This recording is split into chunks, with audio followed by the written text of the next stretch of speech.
nesse momento, agradecemos a Deus, ao Mestre Jesus e à espiritualidade amiga por estarmos aqui essa noite, conhecendo um pouco mais dessa doutrina que nos ajuda, que nos auxilia e que possamos, aprendendo e praticando todos esses conceitos, toda essa máxima que é a lei divina, e que essa prática nos ajude na nossa vida, na nossa caminhada evolutiva, que por vezes encontra muitos desafios, mas com a fé e com a compreensão que a doutrina nos dá, nós seguiremos com certeza mais seguros. Graças a Deus e que assim seja.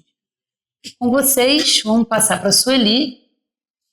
Deixa eu passar aqui o microfonezinho, que vai falar por que os escândalos são necessários.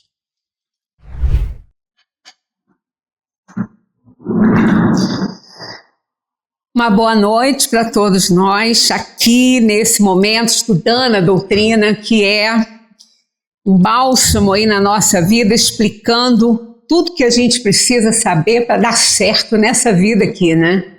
A gente precisa sair daqui mais vencedor do que chegou. Porque senão a gente vai perder o tempo, né, de uma encarnação inteira se a gente sair daqui como chegou. A gente nasce para evoluir, né? O objetivo da encarnação é esse. Então a gente precisa de algo que nos ajude a vencer as nossas inferioridades e imperfeições aí, para a gente poder sair daqui mais evoluído um pouquinho, né? Que seja um pouquinho, mas que a gente tenha aprendido alguma coisa. Então hoje eu trouxe essa passagem do Evangelho, quando Jesus fala sobre a necessidade dos escândalos, né? Na mensagem e nos escritos dos evangelistas. E o que mais a gente hoje está ouvindo é essa palavra, né? Se a gente acorda pela manhã, se ligar a algum meio de comunicação ou pegar essa coisinha aqui na mão e abrir em qualquer rede social aí, o que não falta é escândalo novo. É um atrás do outro. E quando a gente não faz isso, né, não liga nada, porque a gente tem até medo de ligar, porque é tanta tragédia, tanto escândalo para a gente ouvir, já começar o dia com isso é triste, né? Aí quando a gente não faz isso, sempre tem algum amigo que liga. Fulano, tá sabendo o que aconteceu? Eu falei, não tô. Nem sei se quero saber. Então a gente fica numa situação bastante complicada diante de tanto escândalo acontecendo, né? Pois é, mas enquanto esses escândalos não são provocados por nós, né? Aí a gente, será que não? Ó, se nós estamos... Luiz, eu acho que piorou, acho que está dando mais interferência, vou botar mais afastado um cadinho. Tá. Mas é aquela questão, será que a gente não tem nada a ver com esses escândalos? Será que não? Olha, nós não podemos esquecer que somos espíritos reencarnados e que as nossas vidas passadas são todas solidárias, umas com as outras. E que nós trazemos na vida atual uma série de coisas para a gente se reajustar, para a gente se corrigir. Então, mesmo que a gente não esteja provocando escândalos agora, ou, quer dizer, sempre a gente provoca, mas assim, os grandes escândalos, provavelmente já participamos de muitos escândalos em outras oportunidades aí reencarnatórias, e acaba por respingar na nossa atual. Mas será que tem que ter mesmo? Tem que ter escândalo? Tem que ter isso? Porque os escândalos são necessários. Então vamos alcançando aqui os ensinamentos aqui do Evangelho através dos evangelistas, né, que trouxeram as palavras de Jesus. Então olha aqui. olha esse texto aqui que está escrito em Mateus, por Mateus, né? Ai do mundo por causa dos escândalos, porque é necessário que haja escândalos. Mas ai daquele homem por qual vem o escândalo. Portanto, se a tua mão ou o teu pé te escandaliza ou te serve de tropeço, corta-o e lança-o fora de ti. Porque é melhor entrares na vida manco ou aleijado do que tendo 2 mãos e 2 pés, seres lançado no fogo eterno. Se o teu olho te serve de pedra de tropeço, arranca-o e lança-o fora de ti. É preferível entrares na vida com um só olho, do que tendo 2, seres lançado na geena do fogo. Essa geena era um local onde sempre eles queimavam carcaças de animais, até mesmo dos criminosos, né? Era chamado geena, era um espaço. Isso aí deu início à ideia, né, ao conceito de inferno, que as almas criminosas seriam jogadas no fogo eterno, lá na geena, né? Mas não, eram os corpos dos criminosos que eram jogados lá, porque a alma não consegue ser destruída por nada, né? Muito menos pelo fogo. Então é claro que a gente não vai cortar a mão. Se fosse assim e a gente levasse aqui ao pé da letra, não tinha ninguém enxergando, ninguém tinha pé, ninguém tinha mão e nem língua. Porque o que mais a gente vê no mundo é isso. Mas por que isso? Porque nós somos espíritos imperfeitos. Nós somos espíritos inferiores. E o que causa o escândalo, né? O que pode nos levar a fazer um escândalo? São as nossas inferioridades, as nossas paixões, os nossos vícios, nossas impulsividades. Então, todas as paixões, quer dizer, como isso faz parte ainda da nossa, né, do nosso caráter de espírito inferior, não é de se estranhar que a todo instante nós estamos deparando aí com escândalos de toda a ordem. O escândalo nada mais é, até antes aqui, eu esqueci de fazer uma observação importante aqui. Esse ai do mundo por causa dos escândalos, né? E depois ai daquele, né, que por conta, né, do escândalo vai ser ai de você. Olha, esse ai, é importante a gente compreender o significado dele. Ele não está aqui como uma ameaça, que normalmente a gente fala. Ai de você que faça isso comigo. Ai de você, quer dizer, eu estou ameaçando aquela pessoa. Não.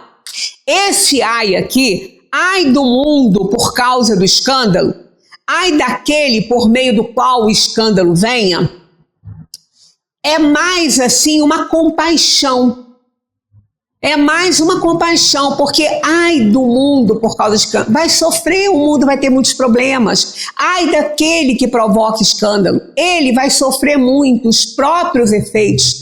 Ele vai sorver do próprio veneno que ele está jogando, por causa da lei de causa e efeito, né? Por causa da justiça divina. Então esse ai não é uma ameaça para a gente.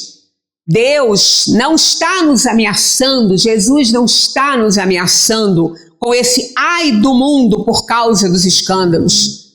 Ele está apenas lamentando a situação que a gente está passando. Ele já sabia disso tudo, que isso tudo ia acontecer, né? Jesus já sabia. Então esse ai não é uma ameaça, e sim uma compaixão de Jesus conosco. Que pena, né? Que estão fazendo escândalos e vão ter que sofrer por conta disso aí. Então, vamos lá.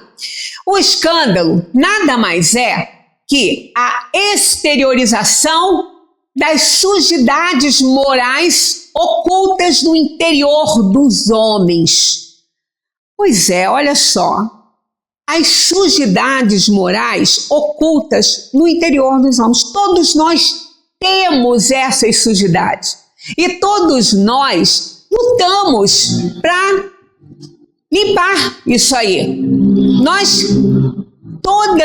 Em todos os momentos, nós somos assombrados pelas nossas sombras. Não é pela sombra dos outros, não é pelos problemas alheios, é por nós mesmos, né? Todos nós temos as nossas sombras para nos assombrar. E essas sujidades morais estão em cada um de nós. É como se a gente tivesse uma fera dentro de nós e que nós estamos domando, nós estamos adestrando para que ela deixe de ser fera e seja aí mansinha, não ataque mais ninguém, não avance ninguém. Pois é, mas ela existe lá. E essa ferinha ali, ela está muito enraizada nas nossas sujidades, nas nossas imoralidades. Ela não foi colocada lá quando nós fomos criados por Deus, simples e ignorantes, porque o que Ele colocou em nós foi a sua lei, né? Foi o amor que nós somos capazes de sentir, que é o amor divino. A gente é capaz de sentir isso, só que a gente, né, como Jesus falou, vós sois deuses, mas a gente não acredita nisso e a gente não está em condições também disso ainda, né? Então, essa ferinha, ela não foi colocada lá por Deus. Nós é que a desenvolvemos, a criamos em nós pelo mau uso do livre-arbítrio. Então, no momento que nós começamos a fazer coisas erradas, a escolher mal as nossas ações, a gente começou a criar uma ferinha ali dentro porque começou a desenvolver o mal em si. Então, quando a gente vai percebendo que a gente tem essa fera aí, a gente começa a domar, domesticar, adestrar, fazer tudo para que ela realmente fique mansinha ali. Mas, dependendo de alguma coisa que nos diga, alguém nos diga, dependendo de algo que nos aconteça, pode ser que desperte aquela fera que a gente estava adestrando e ela pode reavivar-se aí com toda a força. E aí a gente então faz o quê? Provoca um grande escândalo. Ou grande ou pequeno, não importa, depende. O que importa aí é a consequência dele. Pode ser até um escândalo pequeno, mas se ele tiver uma consequência para cada um de nós, para quem provocou trágico, ele é um grande escândalo, né? Pode ser uma coisinha mínima, pode ser até algo que ninguém nem fique sabendo, mas que os interessados, né, souberam e aí a coisa não ficou muito boa. Então isso é um problema muito sério. Então a exteriorização dessas sujidades morais ocultas no interior dos homens, isso é que é o escândalo. Isso é que provoca aí o escândalo. Então o escândalo, portanto, é a manifestação daquilo que está oculto dentro do coração, nas profundezas da alma humana. Uma circunstância qualquer, um momento ousado, um choque inesperado se incumbe de pôr a descoberto o que se achava encoberto, tornando do domínio público o que estava em segredo. Então, um momentozinho, um segundo, uma coisinha vai despertar essa fera aí. Né? E existem pessoas, cada um, né, pode, não sei se já foi afetado por determinadas pessoas assim, pessoas que cruzam o nosso caminho, pessoas que estão aí no nosso círculo, né, de relacionamento, que tem a capacidade de despertar em nós o que há de pior. Tem pessoas assim, que são capazes, elas têm, parece que elas nasceram para isso, mas claro que não, né? Mas elas têm essa potência de despertar em nós o que há de pior. Cada um vai responder por si. Ele ou ela vai responder por ter despertado o que há de pior no outro. E o outro vai responder por ter deixado se influenciar por isso aí, né? Por ter deixado a ferinha acordar. Porque na hora que a gente recebe a coisa, a gente pode manter aquele adestramento firme ali, né? E não deixar a fera acordar. Mas, como nós somos espíritos inferiores, o mais comum é que a gente deixe ela acordar. E aí acontecem os escândalos. Então, por isso que a gente só ouve falar nisso. Sempre ouviu, né? Não tá pior não, porque às vezes, tá pior agora. Não, sempre ouve. É que agora a gente está tomando mais conhecimento porque a globalização, né, da comunicação está aí mostrando o que acontece no outro país, do outro lado do mundo, no mesmo momento, né? Uma simultaneidade incrível. Então é assim que a gente fica sabendo de todos os escândalos. Vamos ver o que é escândalo, né? O que ele é? Tá lá, significado comum, né? Fato ou acontecimento que contraria e ofende sentimentos, crenças ou convenções morais, sociais ou religiosas estabelecidas.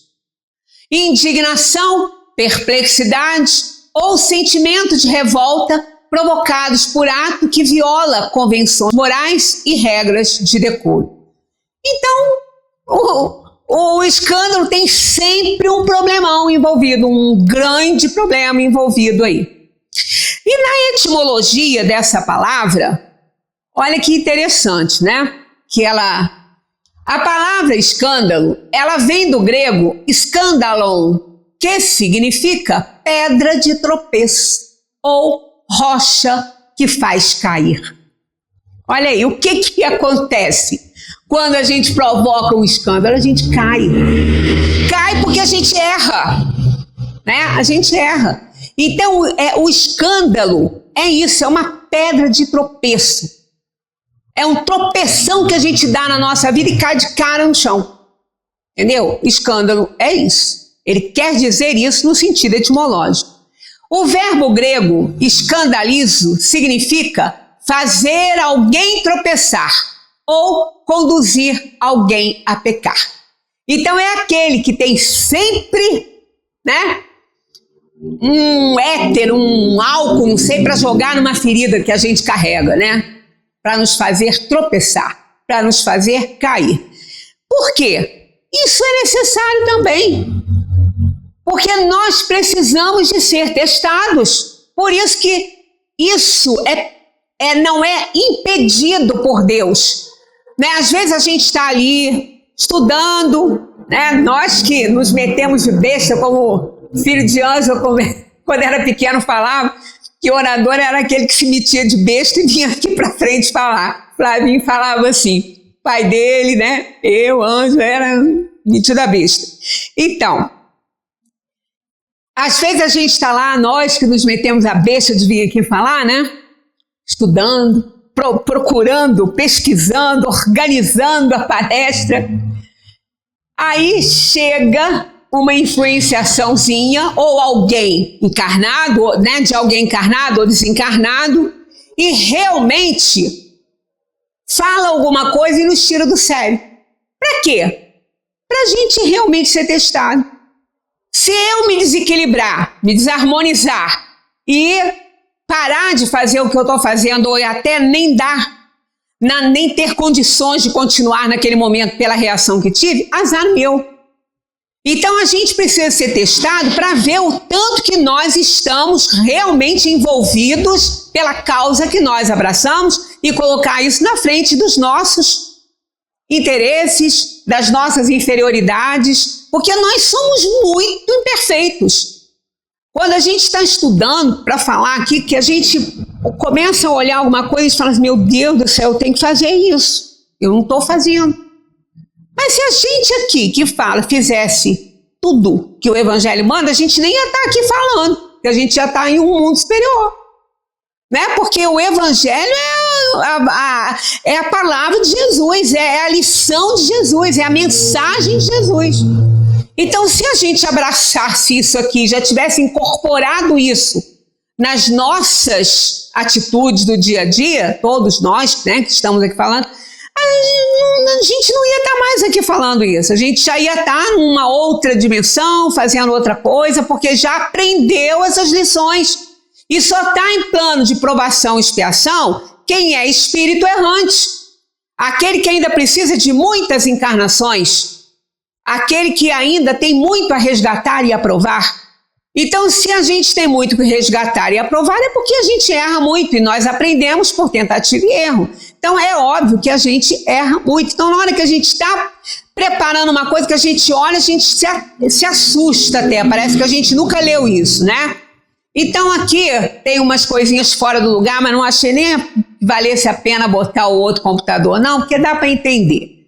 Então, o verbo grego escandalizo significa fazer alguém tropeçar ou conduzir alguém a pecar. Na Bíblia, o termo escândalo está ligado a tropeço e obstáculo.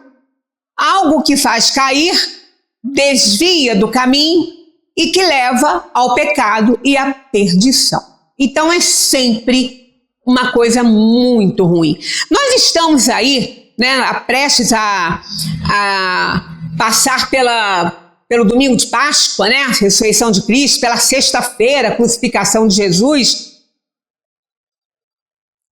Esse foi o maior escândalo da humanidade, da Terra, né? O maior escândalo. E tantos outros escândalos, muitos outros escândalos se juntaram para que aquele grande escândalo acontecesse, né, que foi a crucificação de Cristo. Ah, mas isso tinha que acontecer, então é escândalo? Do tipo assim, ué, mas se Jesus sabia que Judas ia traí-lo, se quando Jesus nasceu, ele veio para cumprir essa tarefa, então alguém teria que entregá-lo. Então ele sabia que era Judas. Então Judas entregou. Então Judas fez escândalo? Ou ele cumpriu uma tarefa? Não, ele não cumpriu uma tarefa. Porque Deus não precisa dos nossos erros para que as suas leis se cumpram no mundo. Se não tivesse ninguém para entregar Jesus, ele se entregaria, porque ele veio para isso. Né? Mas aí, o que aconteceu? Ah, mas e se Judas então não traísse Jesus? Que bom para Judas, Jesus se entregaria. E ele e Jesus deu até o último minuto ali. Jesus tentou trazer Judas à realidade da missão que ele tinha aqui na terra, que Jesus tinha aqui na terra. Judas, ele colocou Judas na Santa Ceia, na ceia, né? Num lugar privilegiado, ao lado esquerdo dele. E Pedro ficou muito chateado com isso, porque Pedro era o apóstolo a quem Jesus falou que lideraria a sua mensagem, que era sobre Pedro que ele construiria seu templo. Né? Pedro quer dizer pedra. Então ele ficou injuriado.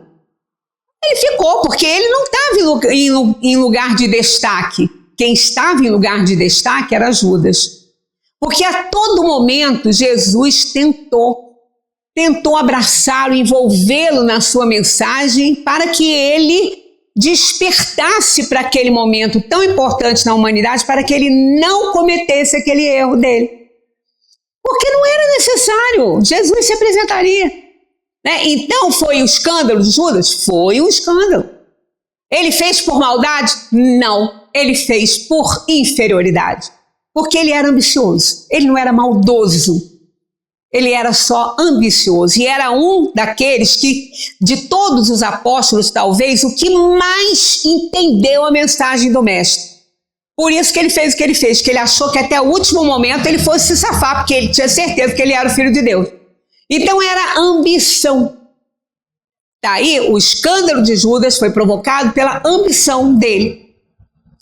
E tantos outros que a gente já vê acontecendo no mundo, sempre por inferioridade nossa, nunca pela dos outros. Sempre que há um escândalo, até mesmo quando alguém provoca o escândalo conosco, está em cima da nossa inferioridade, senão ele nem conseguiria fazer isso. Se a gente não abrisse essa porta, se a gente não desse essa chance para ele, não mostrasse essa imperfeição nossa para que ele pudesse fazer um escândalo. Então a gente sabe que nós somos sempre responsabilizados. Culpa? Não, porque culpa é diferente. Responsabilidade é parcela de responsabilidade naquilo ali que está acontecendo. É necessário que venha o escândalo para que os homens em expiação na terra se punam a si mesmos pelo contato de seus próprios vícios, dos quais são as primeiras vítimas e cujos inconvenientes acabam por compreender. Tá aqui, ó, ai de vocês por causa do escândalo. Olha esse ai, essa compaixão não é uma ameaça. Tá aqui, ó. É necessário que venha para que os homens em expiação na terra se punam a si mesmos. Quer dizer, é aquele retorno para ele mesmo do escândalo que ele provocou. É morrer também pelo veneno que ele matou. Entendeu? Porque volta. Então esse ai é essa pena, essa compaixão de Jesus de saber, né? Por exemplo, aquele escândalo da crucificação. Ai dos homens que fizeram aquilo. Então ele pede clemência a Deus por todos. Ele pede clemência a Deus por todos. Porque ele sabia que as consequências seriam seríssimas para cada um, né? Por conta da incompreensão da mensagem que ele veio trazer, a segunda revelação de Deus aos homens, né? Depois que tiverem sofrido o mal, procurarão o remédio no bem. A reação desses vícios serve, portanto, ao mesmo tempo de castigo para uns e de prova para outros. É assim que Deus faz sair o bem do mal e que os próprios homens aproveitam as coisas más ou desagradáveis. A gente retorna àquela parábola que ela abrange tudo do filho pródigo. Ele provocou um escândalo na família, né? Quando ele pediu dinheiro, saiu e botou fora tudo que era dele. Ele não botou fora o que era do pai, ele botou fora aquilo que cabia a ele. Então foi um escândalo na família. E ele, o que aconteceu? O resultado daquele escândalo, o sofrimento, a dor, a fome, a miséria, o isolamento. Aí ele procurou o endereço do pai de novo e voltou para casa. É isso que acontece com a gente. Nós provocamos os escândalos, erramos e sofremos tanto por conta dos nossos erros que a gente vê que não dá para viver daquele jeito e a gente quer melhorar. Então, daqueles males todos que tiveram origem no escândalo que nós provocamos, nós tiramos o bem, tiramos a vontade, a certeza de que só o bem é importante, só o bem pode nos levar ao Pai. Então aí é isso, é tirar o bem do mal que se forma por conta dos escândalos. Por isso que o escândalo é necessário, para que cada um desça sua máscara, né? Para que cada um se revele como é de verdade, porque é nos momentos da adversidade, nos momentos dos escândalos, que a gente conhece verdadeiramente a nós mesmos. Ao outro nem tanto, né? Mas a nós sim. Porque às vezes, quando a gente vê um escândalo, a gente fala assim, Deus me livre, eu nunca que eu faria um negócio daquele ali. Aí vai, passa por uma situação parecida, faz pior. Aí depois que fez, a pessoa, meu Deus, eu não imaginei que eu fosse capaz de fazer isso. Mas nós somos. O problema é esse, é que a gente não acha que a gente faz. Então a gente se escandaliza com os escândalos dos outros, mas a gente não vê que a gente também faz. E é capaz de fazer, sim. Nós somos capazes de muitas coisas que a gente não imagina que somos capazes. Diante do que acontece, porque é ali que a gente se revela.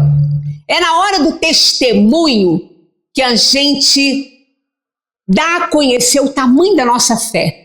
Né? Assim, na hora do testemunho, na hora da dor, na hora do problema, do sofrimento, na hora de uma perda grande, é que a gente dá a conhecer o tamanho da nossa fé. Quando a gente não se revolta contra Deus e entende que aquilo ali faz parte da vida. Aí, aquele que às vezes declarou uma fé que removia montanhas, diante de um problema até que nem é tão grande, se revolta contra Deus e diz que Deus não existe e se acha injustiçado por ele. Então é nos momentos da adversidade, nos momentos em que as nossas sombras se mostram, né? Deixam de ser sombras para serem a nossa realidade, é que a gente se dá a conhecer. É como nós vamos agir quando essas sombras se revelam. Elas se revelam. As nossas sujidades, inferioridades, elas se revelam. Agora, ainda que elas se revelem, dependendo da maneira como nós vamos lidar com isso, nós não provocaremos os escândalos. Dependendo da maneira como a gente lida com essas adversidades que acontecem na nossa vida.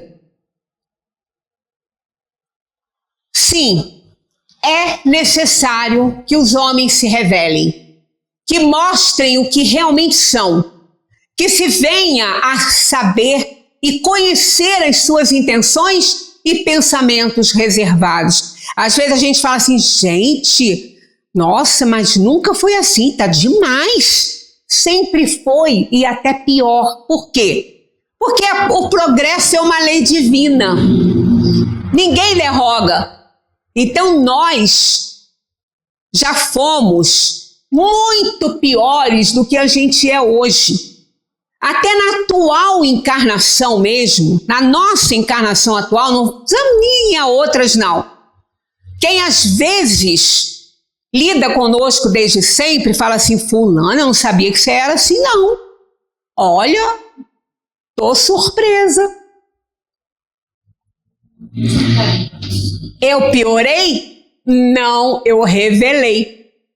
Eu sempre fui, mas eu não mostrava. Então, aí é aquela história, diante de um comentário desse, a gente se assusta. Da mesma maneira que aquela pessoa se assusta quando viu como a gente se assusta por ela ter visto e porque a gente também está vendo. Porque antes a gente nem estava. Estava lá, mas a gente não estava botando atenção ali. Aí o que ocorre? A máscara cai. Cai para nós também, não cai para os outros, não. A máscara cai para a gente também. Aí a gente começa... É verdade, hein? Não era não. Não, era. Só que eu não sabia. Precisou de acontecer alguma coisa para que eu me revelasse. Aí sim, eu me revelo para mim mesmo e acontece o quê? Vou lutar contra aquilo. Tenho que ter a humildade de reconhecer e falar, não, isso eu estou errada, eu preciso mudar. Então é assim, é por isso que os escândalos acontecem. Provocando o escândalo e suportando as consequências que do mesmo decorrem, o homem acaba corrigindo-se, mudando de atitude e proceder. Este fato justifica plenamente a moralidade da sentença. É necessário que haja escândalo. Se não houver o escândalo, as pessoas não se revelam, as pessoas nem se veem. Mas diante de tudo, né? Então, hoje, realmente, a máscara de todos, ela está caindo. Até porque as pessoas não estão nem aí. Antes, a gente se preocupava ainda um pouco com a crítica alheia. Hoje, pode falar à vontade, não estou nem aí. É o que a gente ouve. Então antes era aquele verniz social, né? Que a gente colocava, que hoje nem tem mais, graças a Deus que não tem, né? Que aí as pessoas realmente se revelam como são. E a gente também começa a ver que a gente está fazendo coisas que a gente não acredita que era capaz de fazer. Então, é necessário que haja escândalo. Disse Paulo aos Coríntios, sei que há contendas e dissídios em vossa igreja, pois é necessário mesmo que haja divisões e até heresias entre vós, para que os aprovados fiquem manifestos. Né? Então, lembra da moral estranha no Evangelho? Que Jesus fala, eu não vim trazer a paz e sim a espada. Vim jogar filho contra pai, filho contra mãe, sogra contra nora, nora contra sogra. Ele não falou em genro, né?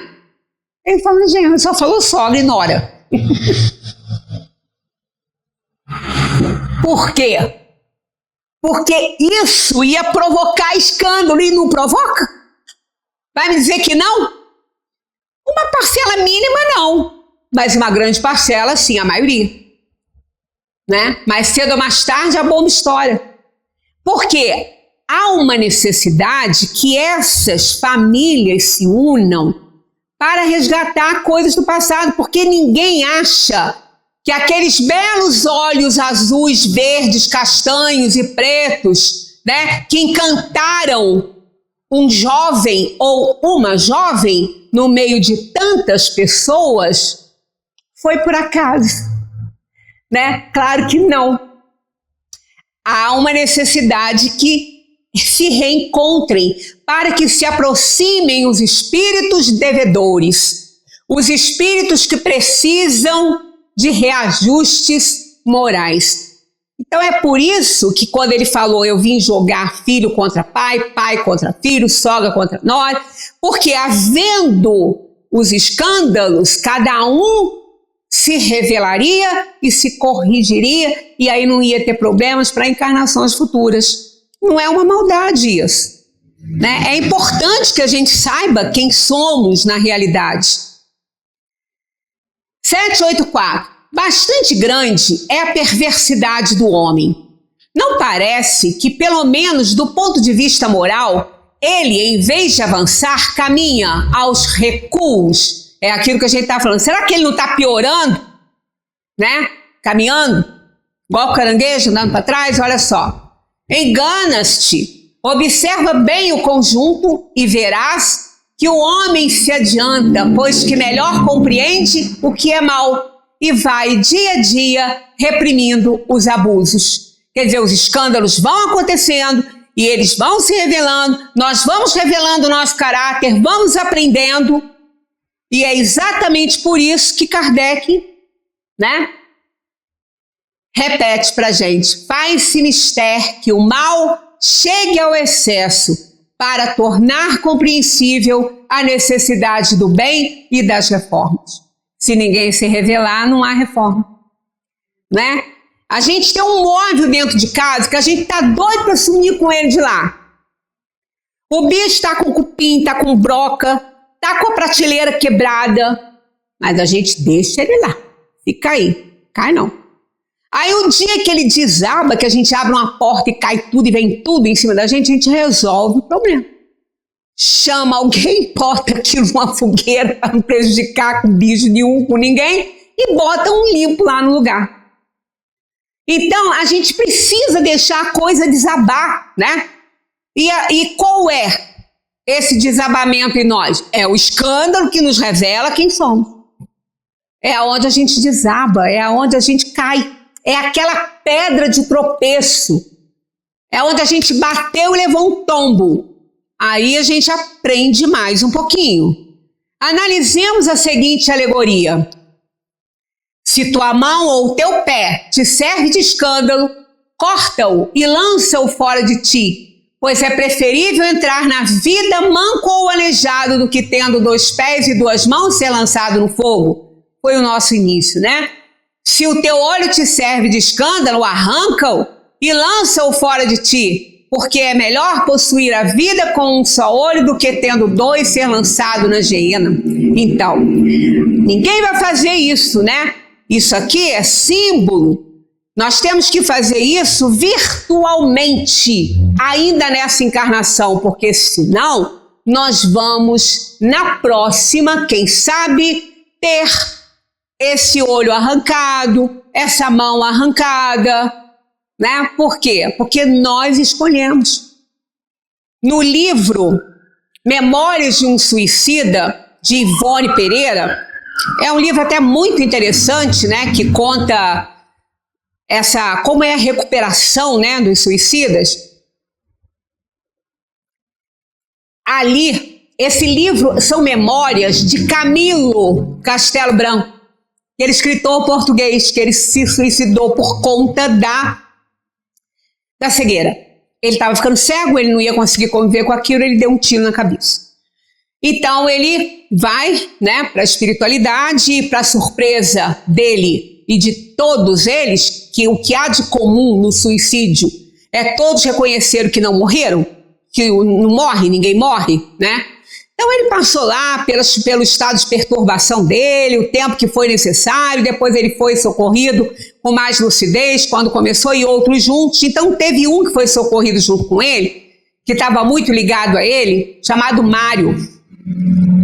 Esse Mário também foi um boêmio lá em Portugal, na época de Castelo de Camilo.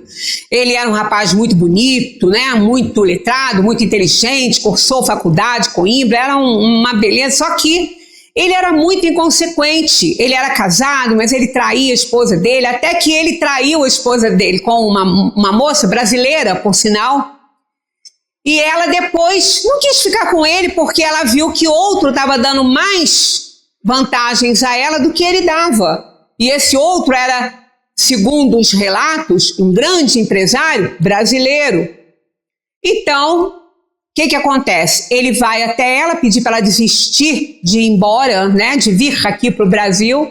Ela diz que ela não queria mais ele, então ele a estrangula. Quando ele viu o que ele fez, ele, em desespero, rasga os lençóis dela e se pendura num travessão que tinha na cozinha e se enforca. Então ele, além de ter cometido suicídio, ele cometeu um homicídio. E vai para aquele estado de perturbação horrorosa. Quando passou o tempo, mais de, acho que 50 anos contados aí da Terra, que ele ficou nesse período de perturbação. Então ele começa a ser socorrido e começa a analisar, né, tudo que ele fez, e vai se aproximando o tempo de reencarnação, e ele então faz o pedido que ele gostaria de voltar sem as mãos para que ele resgatasse o que ele fez, porque ele odiava as mãos dele por terem matado o amor da vida dele, chamada Eulália. Então ele pede para vir sem as mãos. E aí, no decorrer da história, ele recebe essa bênção, né, que ele fez essa escolha de provas, expiação, aí, vir sem as mãos. Foi informado que também viria com muitos problemas respiratórios, problemas na traqueia por conta do ato que ele cometeu, da lesão que ele causou, e que seria dada a ele essa oportunidade. Então ele fez essa escolha, quer dizer, ele não cortou a mão aqui, mas ele cortou aqui, ele não cortou, porque ele morreu antes. Mas ele, na espiritualidade, ele se ofereceu para esse resgate. Tanto que eles falam, está preparado para isso? Não iam dar isso a ele naquele momento. Iam deixar que ele reencarnasse, que ele se fortalecesse, para depois ele resgatar mais um pouco. A gente pensa que a gente está resgatando tudo, mas não está não. A gente está resgatando só um pouquinho. Então ele diz que não, que ele estava preparado e que ele não podia nem olhar a corresponder às mãos dele. Quer dizer, espírito não tem mão.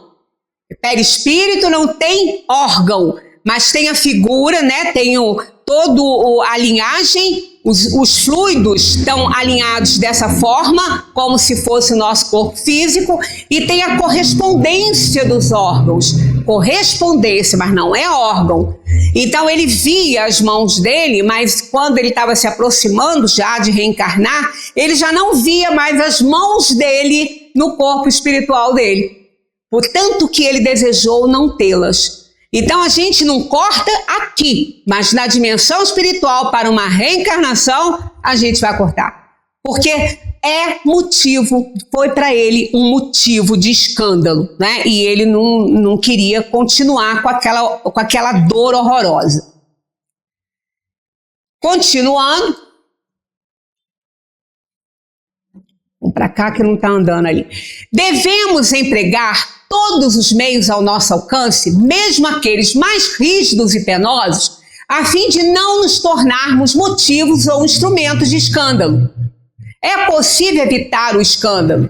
É necessário alcançarmos a condição expressa na mensagem que se encontra na entrada do oráculo de Delfos: conhece-te a ti mesmo e conhecerás todo o universo e os deuses, porque se o que procuras não achares primeiro dentro de ti mesmo, não acharás em lugar algum.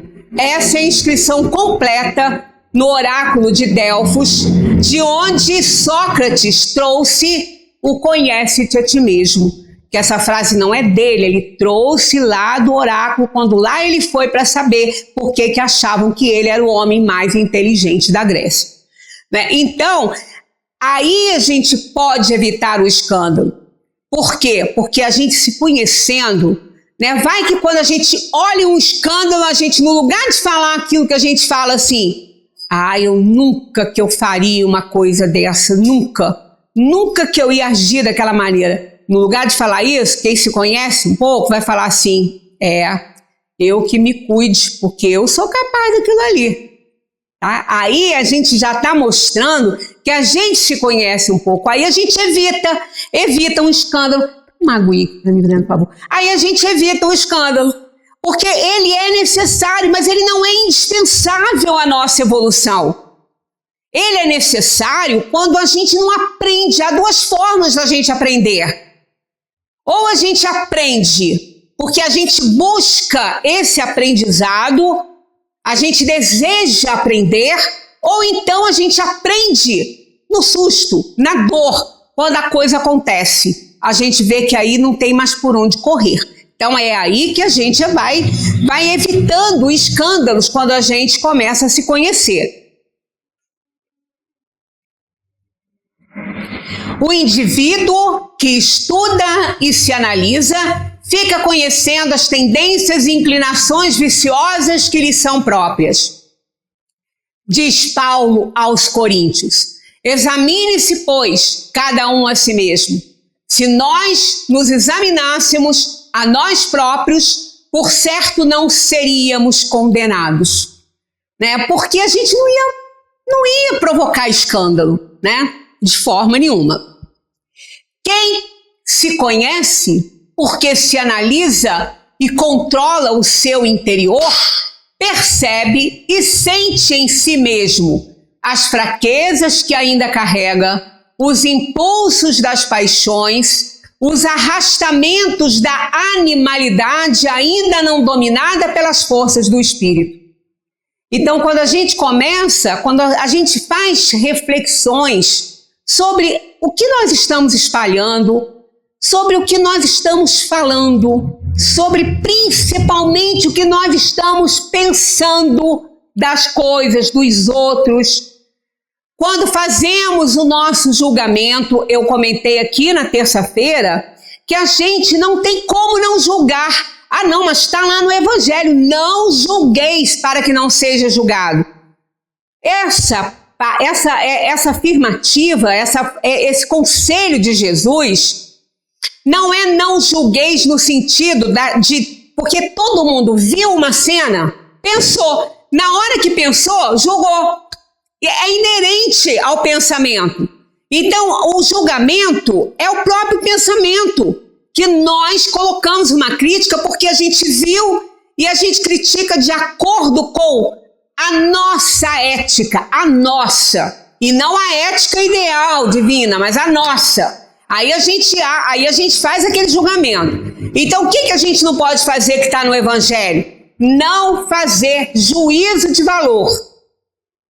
Com aquele julgamento que a gente fez pelo pensamento, que a gente teve na hora que formamos esse pensamento, a gente não pode fazer o juízo de valor, porque isso é aquilo que a gente não pode, que vão fazer da gente. Para que se faça um juízo de valor, nós precisamos de conhecer os detalhes completos. E isso não é possível naquele momento que a gente julgou porque viu a cena.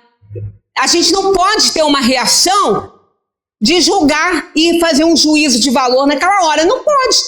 Nem depois se deve, porque principalmente que não nos foi nem chamado a fazer isso, né? Então é nesse sentido que a gente não pode julgar, é não estabelecer juízo de valor com aquele julgamento que a gente fez quando presenciou a situação. Então quer dizer, ficar para nós, calar a boca, ficar quieto, Falar nada. E aí, fulano, qual é a sua opinião? Ah, não sei. Vou pensar, não tenho opinião. Né? Prefiro não comentar. A gente fala assim. É nessa íntima confissão de inferioridade inerente ao nosso estado evolutivo atual que se assentam a segurança e a consolidação do bom terreno já conquistado e de futuro progresso a conquistar. Meditando nesta contingência, Paulo diz: quando me sinto fraco, aí sou forte. A minha fortaleza se aperfeiçoa na fraqueza. Quando a gente se conhece e se sente fraco naquilo ali, é onde a gente tem que ser forte para poder sair daquele estado de fragilidade. Mas aí é o que ele diz. Acontece o quê? Que infeliz homem que eu sou, o bem que quero não faço e o mal que não quero, esse faço. Isso é próprio da gente. Então nós estamos permanentemente nesse conflito. E é isso que nos ajuda a crescer. Porque o dia que nós não estivermos brigando conosco, a gente está errando. Porque a briga é exatamente isso. A gente vê que está errado e a gente quer consertar e às vezes não consegue. Aí fica lá naquela briga com a fera. Jesus recomenda: vigiai e orai para não cairdes em tentação. O que é orar? Confiar em Deus, na sua justiça e em sua misericórdia. E o que é vigiar? Desconfiar de nós mesmos, do nosso pseudo-valor, do nosso presumido saber e poderio. Quem vigia, desconfia, quem ora, confia. Então, quando a gente vigia, a gente vê que está tendo um pensamento absurdo. Um pensamento estapafúrdio. Magui tem horror dessa palavra e eu adoro. Porque ela vai no âmago da coisa, ela concentra ali o significado. Quando a gente está com pensamentos estapafúrdios, vamos orar para ele sumir. Porque senão nós vamos ter consequências gravíssimas dele. A nossa redenção encerra o supremo bem. Portanto, custará ao supremo esforço. Se fosse fácil, né? Tinha ninguém errando, todo mundo era anjo. Anjo, mas tem isso? Tem. Anjo é mensageiro de Deus. É isso que significa a palavra anjo, mensageiro de Deus. E se formos mensageiros de Deus, bom, estamos de boa, né? Pensa, ser mensageiro de Deus. A gente é instrumento dele na Terra, mas daí a ser mensageiro tem uma distância aí de alguns milênios, né? Ou muitos, digamos. A posse da vida eterna, dessa vida isenta das contingências que se verificam com o nascimento e a morte, gente, entre o nascimento e a morte tem contingências.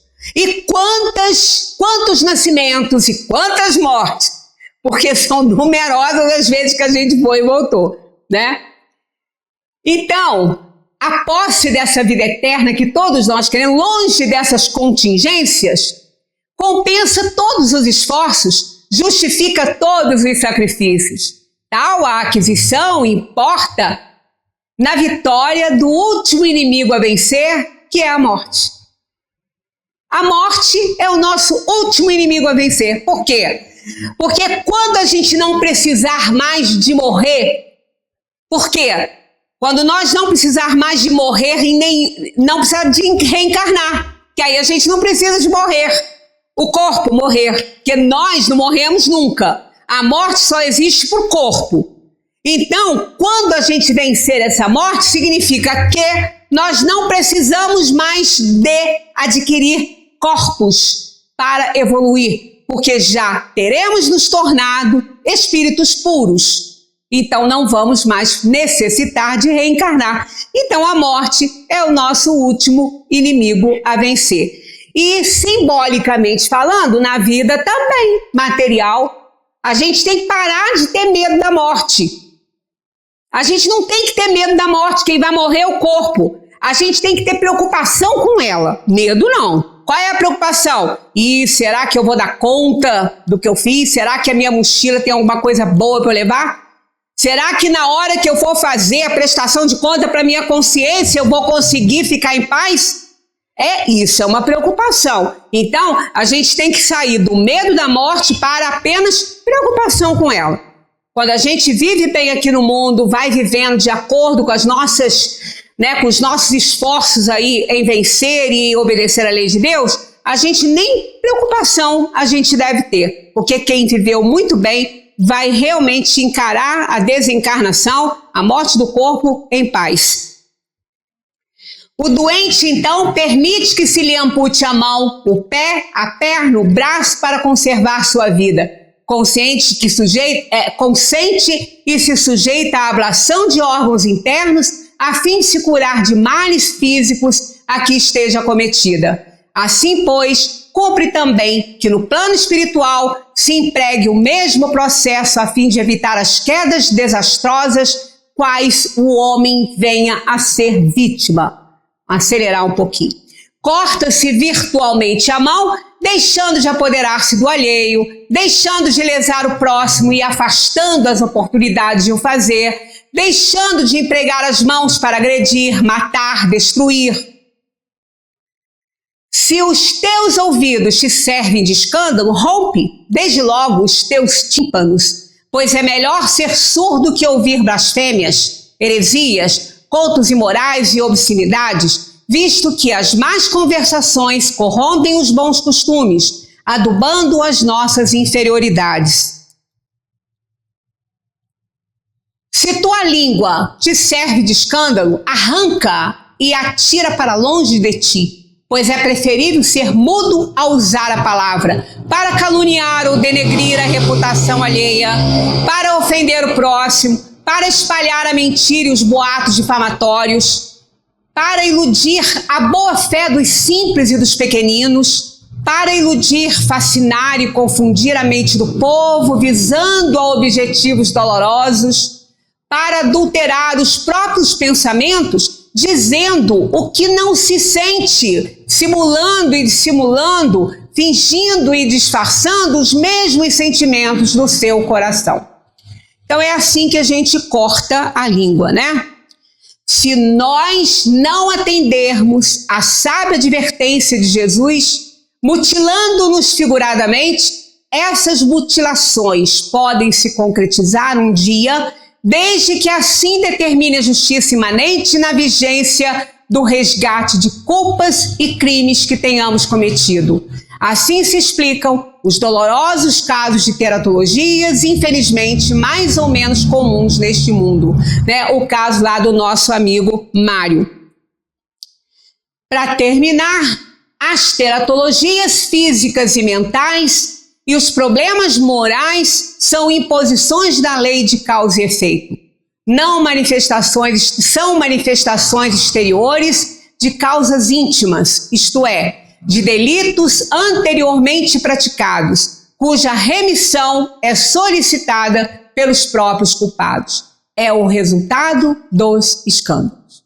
Então, o que nós temos aí como resultado do escândalo são as nossas deformações físicas e morais. Né? Isso é resultado do escândalo. Quando a gente renasce com problemas seríssimos, sejam eles físicos ou morais, para que a gente possa resgatar o nosso passado de erros e o nosso passado recheado de escândalos. Muita paz para todos.